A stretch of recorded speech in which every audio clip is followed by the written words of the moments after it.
Y también en los estudios de Radiovisión contamos con la presencia del director del Centro MUNAI, Marcelo Marchi, ya cercano bastante a la casa, nos encanta tenerlo por acá. Pero en esta ocasión vamos a hablar sobre un tema que es esencial, importante, como todos, pero más aún porque se trata de la salud mental. Muchos pasamos desapercibido este término, otros creemos que no, que está haciendo drama, que eso de la salud mental son palabritas, pero en realidad no, hay una ley que ya lo ampara y para eso tenemos a Marcelo que nos va a explicar qué significa esta ley y cómo aplicarla. Marcelo, muy buenos días. Muy buenos días, Tania, equipo y teleoyentes. Es tan importante esto porque tenemos que empezar a desgranarlo desde el término de salud, ¿sí? Porque salud, según la Organización Mundial de la Salud, es el pleno bienestar psíquico, físico y social de todo ser humano, que no es solamente la ausencia de enfermedad. Entonces, partimos de la salud integral. Y la salud mental tiene que ver también con toda esa plena capacidad cognitiva de pensamiento, de desarrollo personal, en lo social, en lo personal. Entonces, más allá de la ausencia o no de enfermedad. Entonces, el poder tomar conciencia de que tenemos que velar por esa salud mental primero, porque no hay salud integral sin salud mental.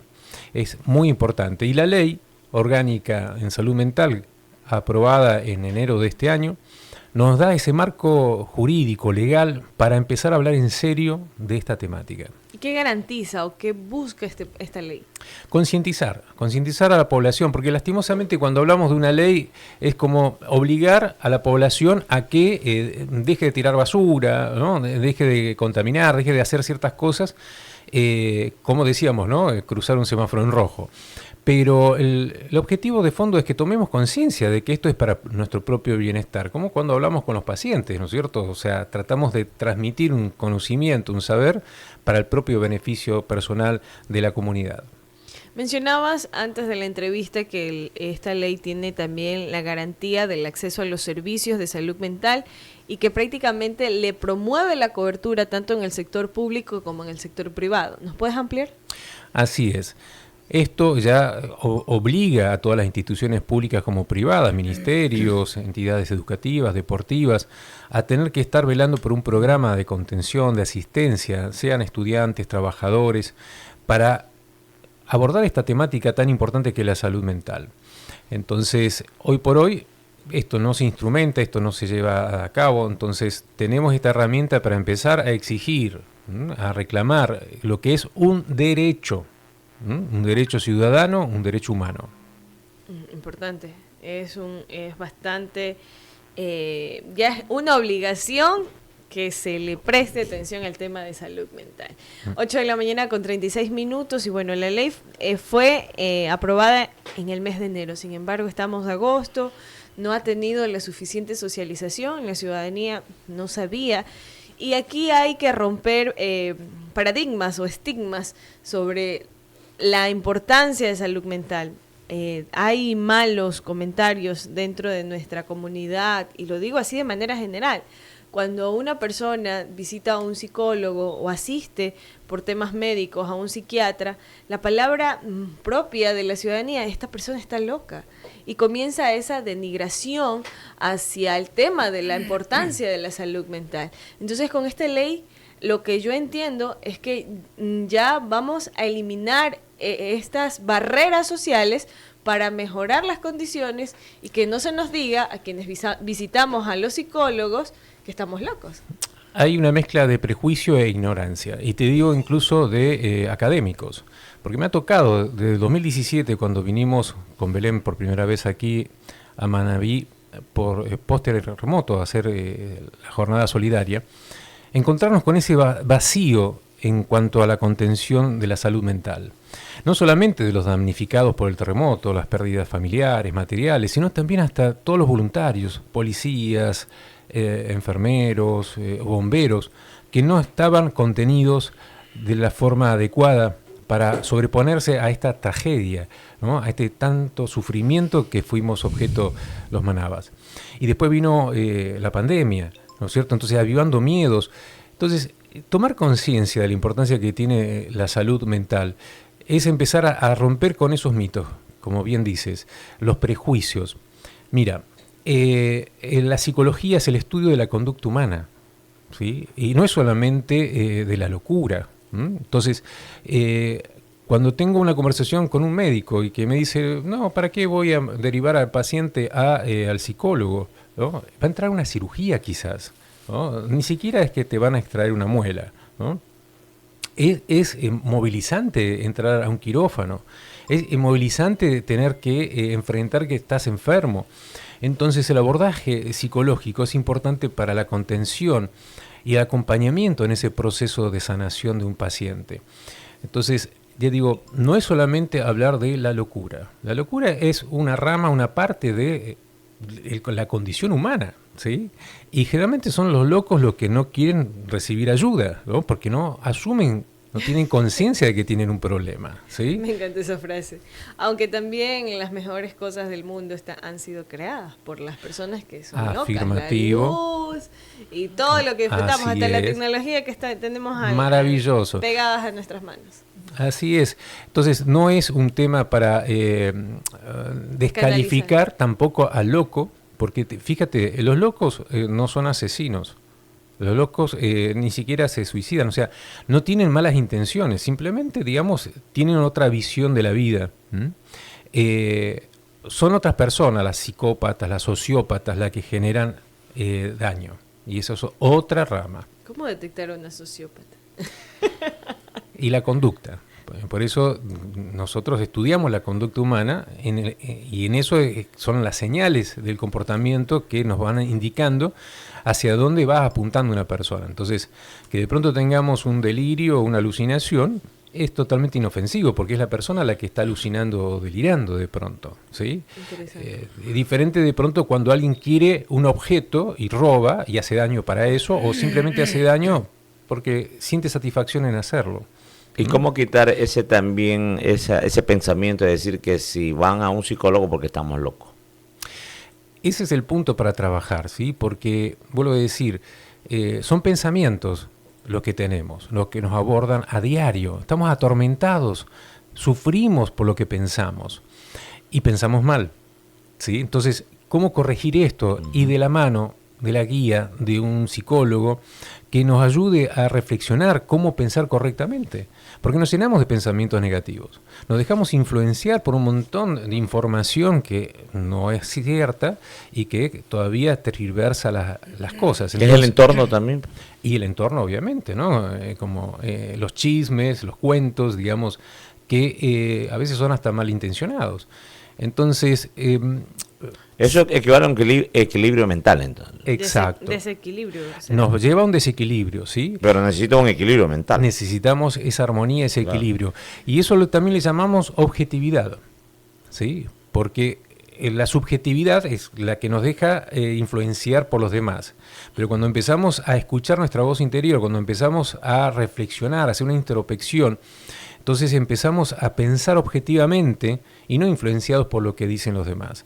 Por eso tan importante dejar de buscar la satisfacción del otro o que el otro nos apruebe, que el otro nos diga qué es lo que tenemos que hacer, sino más bien escuchar lo que nosotros estamos sintiendo que tenemos deseo de hacer. Es instinto. Es intuitivo, ¿sí? Es instinto. Esa voz interior intuitiva, ¿no? Que te late. Por eso muchas veces dicen, cuando tenemos un conflicto mental, tiene que ver con ese conflicto entre el qué dirán, el deber ser, y lo que te dice tu intuición, que generalmente queda postergada porque se sobrepone, digamos, la familia, el entorno social, ¿no es cierto? Y ahí vamos callándonos, ¿no? Postergándonos. Y eso nos envenena, nos intoxica. Por eso es tan importante hablar. Fíjate, el psicólogo clínico Doroni Leonardo tiene una frase fantástica que dice, cuando hay alguien que escucha, no hay suicidio. Y es uno de los temas también tan importantes que hoy estamos abordando, el suicidio. Porque es un flagelo que nos está azotando silenciosamente. Y ¿cuántas personas se están dejando morir? Están buscando un camino de autodestrucción porque no encuentran razón para vivir. Y eso ¿no necesita acaso un acompañamiento, una ayuda psicológica? En algunos, un ratito, Rodi, en algunos casos, al hablar de suicidio, justo estaba leyendo una nota de un obrero que se suicidó, y es una noticia a nivel nacional, y que porque tienen protestando por la falta de recursos de un municipio. Uh-huh. Entonces él tomó la decisión, porque ya llevaba 28 días en huelga y al no ver reacciones de la autoridad, tomó la decisión de quitarse la vida. Y esto en su gremio lo miran como el mártir, como un héroe, pero quizás también tenían problemas de que ahí viene el cómo nos absorbe la cotidianidad. Las tarjetas, los bancos que llaman, la presión de deudas y etcétera, de situaciones que encierran tanto al ser humano en ese colapso de tomar la decisión de atentar contra su vida y no ver posibles soluciones. Por eso tomar conciencia de cómo actúa lo social en la construcción de las conductas suicidas, como también patológicas. Porque cuando hablamos del sicariato, de la delincuencia, de la corrupción, ¿de qué estamos hablando? De seres humanos que han tomado un camino erróneo, equivocado, pero porque la misma sociedad nos está llevando a esto. O sea, estamos viendo resultados de lo que genera esta misma sociedad, el sistema social en el que vivimos, y que no nos hacemos cargo. O sea, creamos más cárceles, más hospitales, ¿no? Como encerrando ahí lo enfermo, lo que no aguantó, digamos, este sistema, creyendo de que esa es la forma de resolver los problemas. En vez de empezar a resolver los problemas de fondo y cerrar los hospitales, cerrar, digamos, las cárceles, porque si tuviéramos una sociedad feliz, ¿no? Suecia, pensé en Suecia. No habría enfermos, no habría delincuentes. Claro, hablar de este tema a veces resulta un poco curioso y las personas que nos creemos cuerdos al 100% decimos, ay, pero esos son unos cuantos nomás. Pero también ahora decimos, cuando corregimos al niño, evitamos a futuro tener que sancionar a un hombre. Cuando se crea esta ley y que ahora está en desarrollo el reglamento para su aplicación, ¿qué es lo que estamos previniendo? Porque cada día vemos que el niño, bueno, si hacemos una comparación también con cómo eran nuestros días en nuestra niñez, si habíamos un problema teníamos que resolverlo como sea. Ahí no se escuchaba la palabra bullying. Ahora sí. Anteriormente, si nos retaban nuestros padres, no como ahora que denuncian o inclusive van y cogen un frasco de pastilla y se la toman. O sea, hay un comportamiento distinto a lo de antes, es decir, hablar 3, 4, 5 décadas atrás. Esto quizás es lo que ha conllevado a que el Estado asuma esto y que se apruebe más bien una ley para ir evitando, ir corrigiendo estos problemas que seguro se han presentado últimamente y se seguirán presentando. ¿Cuánto sirve la ley como herramienta? Así es, Rodrigo. Qué importante que es que haya un marco jurídico que nos acompañe como herramienta y recurso para seguir trabajando en esta temática. Y, por supuesto, hace no solamente tomar conciencia, socializar esta temática, sino también obligar a todas las entidades, tanto públicas como privadas, a hacerse cargo, a ser responsables de ese rol social que están cumpliendo. Incluso los medios de comunicación, educativos, deportivos, porque no es una cuestión simplemente de decir, yo tengo ahí un grupo de personas, ¿no?, trabajando, no, tenemos que velar por su salud mental también. Porque sí, es así como tú dices, empieza todo en casa, desde la crianza, desde el vientre, como dijimos alguna vez, ¿no es cierto?, desde la teta. Entonces, ¿cómo educamos a nuestros hijos? Claro, vamos a tener después un adulto, un ciudadano probo o, digamos, delincuente. Ahí yo quiero tomar las palabras de Rodi, que menciona que a veces por el temor al que dirán no corregimos a nuestros niños. Y yo en algún momento de mi vida, que tengo un pequeño que ya va a cumplir 2 años y está en la famosa edad de que se me quiere tragar el mundo y que trato hasta de cogerlo porque parece araña, es muy difícil no saber cómo corregirlos. 2 años, todavía falta, déjalo que fluya. No, imagínate, al año empezamos a caminar y queremos explorar todo, Queremos tocar todo, subirnos a todos lados. Salta, A los 2 años ya empezamos a balbucear las primeras palabras, estamos explorando. Es un mundo fantástico el que va descubriendo ese niño. Entonces, hay que dejarlo que explore, que aprenda, digamos, incluso a los golpes, porque se va a caer, ¿no es cierto? Y es parte de la vida, ¿no es cierto? Asimilar el golpe y volver a levantarse y seguir. Entonces, lo que uno hace... Viene el tema de las rabietas. Está ya en una etapa donde comienza a hacer rabietas porque es lo que él quiere y si no se le da, llora, grita. Ese punto que uno como padre dice, ¿qué se hace aquí?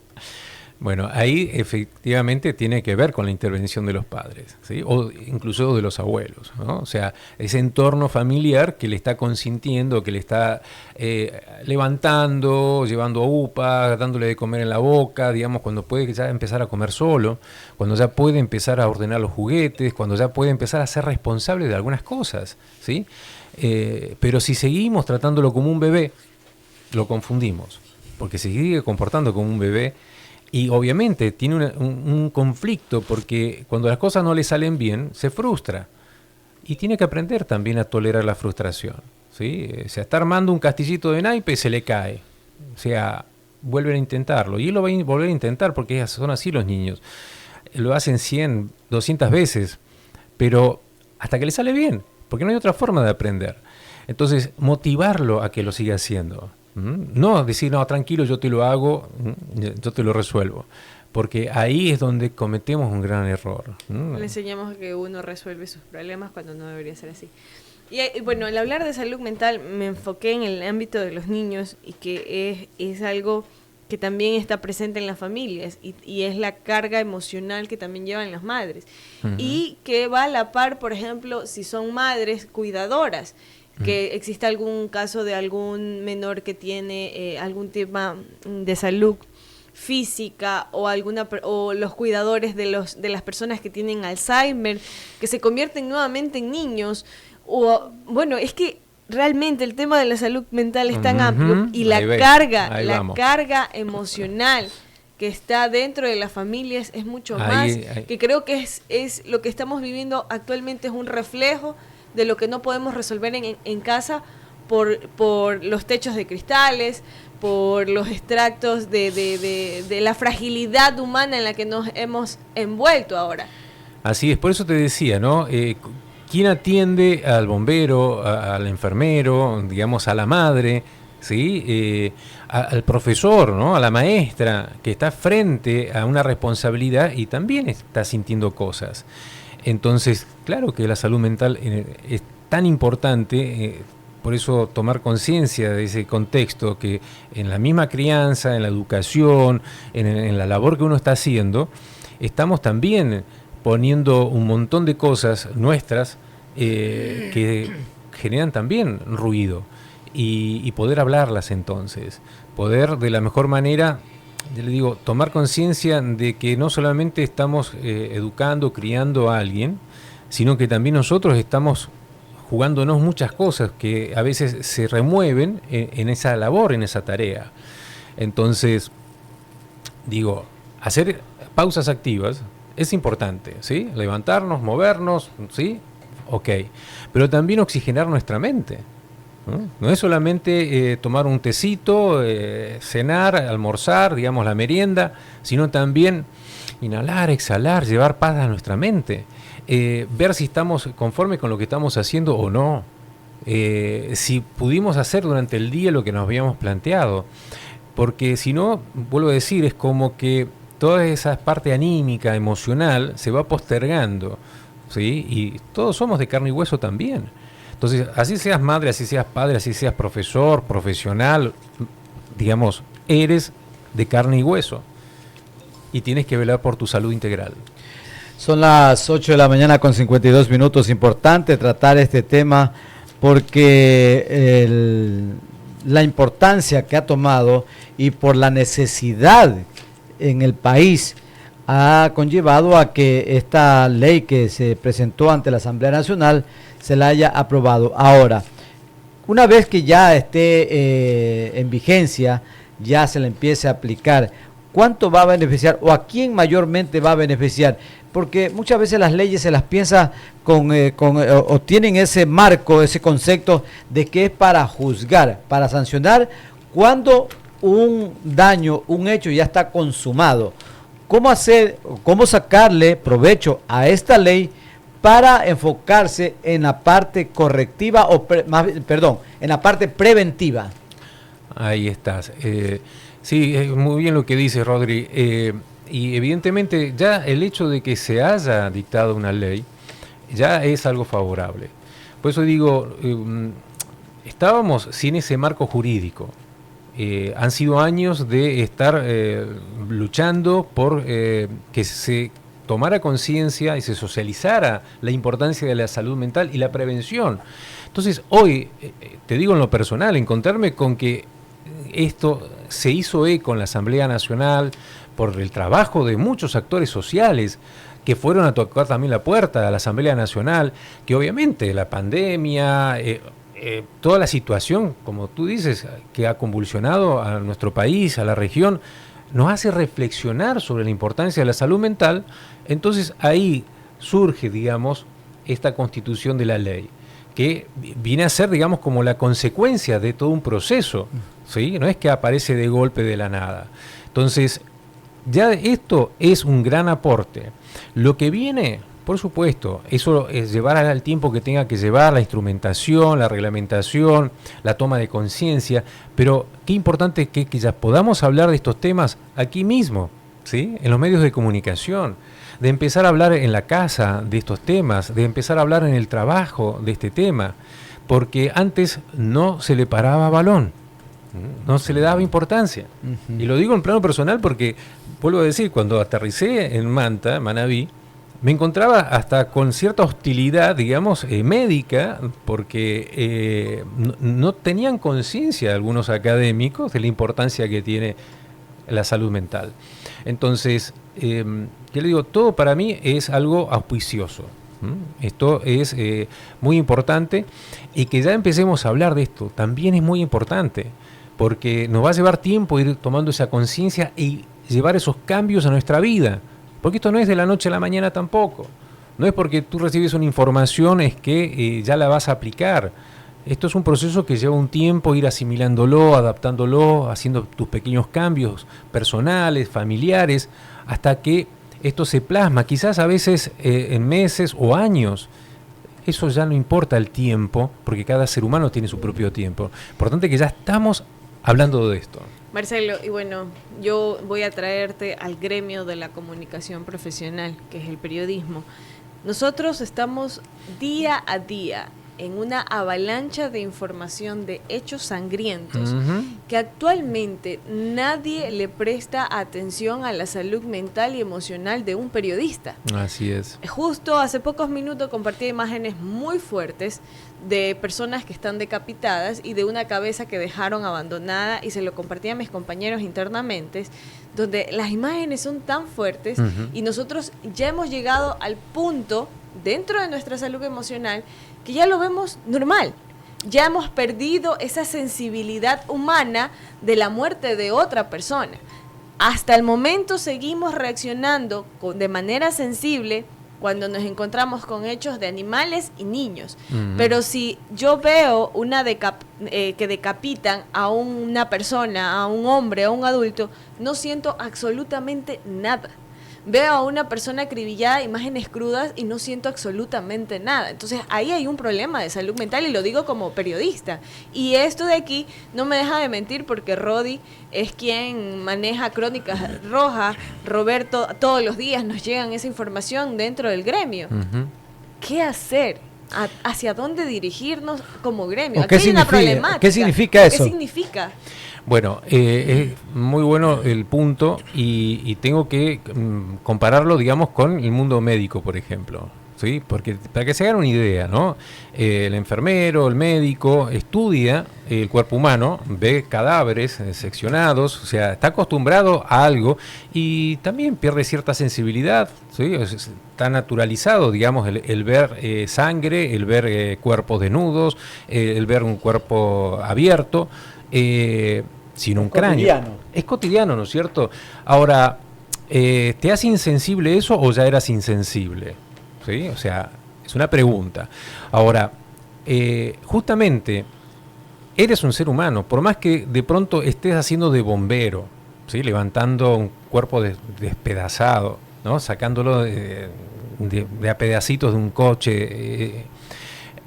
Eres un ser humano, obviamente que te pasan cosas. ¿Las tapamos? Sí, desde niño, de pequeño nos vamos callando la boca, cercenando lo que sentimos, insensibilizándonos. Pero estamos atravesados por las emociones, tarde o temprano esto hace mella, implosiona. Entonces, necesitamos desfogar, hablar de esto.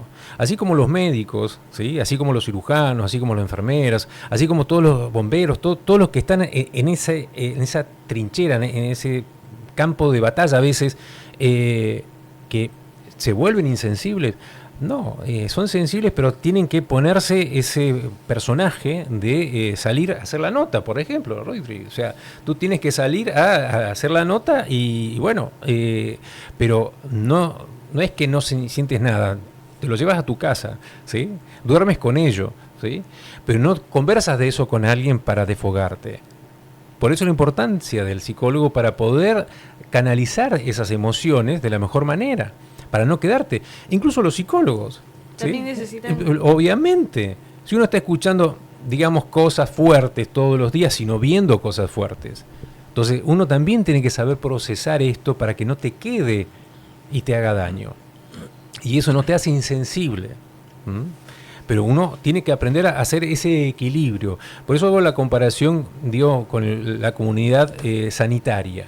Porque también llegamos a ese extremo donde se olvidan de que están atendiendo pacientes de carne y hueso. Hablan del paciente de la cama número tanto, ¿sí? Ni le preguntan cómo se llama el paciente, ¿no? Y uno tiene que ir ahí a jalarle la oreja y decirle, socialicemos, humanicémonos un poquito, ¿sí? Porque estamos trabajando también en la humanización de la UCI, la humanización de la hospitalización, del trato humano. Marcelo, hemos llegado ya a la parte final. Por cuestiones de tiempo tengo que agradecerte, pero este tema queda latente y pendiente para seguirlo ampliando, porque no hay que pasarlo desapercibido, es esencial. Tengo una invitación también, ¿sí? Este sábado, 17 de agosto, a las 10 de la mañana, en el Centro Cultural Museo de Manta, tenemos otro conversatorio saludable. Vamos a hablar sobre la salud mental, de la ley, donde va a estar la gestora de la Casa de la Asamblea Nacional de Manabí, la ingeniera Verónica Ponce. Va a estar por Zoom el psicólogo clínico Leonardo Doroni, hablando de esta cuestión del suicidio. El presidente del Colegio de Psicólogos, que también es una buena noticia, ya Manabí tiene un colegio de psicólogos, ¿sí? O sea, son buenas noticias, chicos. No solamente tenemos una ley, tenemos un colegio, todo un andamiaje. Se está activando todo. Se está activando para beneficio de todos. Entonces, vamos a reunirnos este sábado. La entrada es libre y gratuita, como todos los meses hacemos. ¿Dónde mismo? En el Museo Centro Cultural de Manta, frente a la playa Murciélago. Vamos a estar reuniéndonos a las 10 de la mañana para conversar, porque solo entre todos sabemos y podemos todo. Muchísimas gracias, Marcelo, muchísimas gracias. La invitación está hecha entonces para este sábado, 10 de la mañana.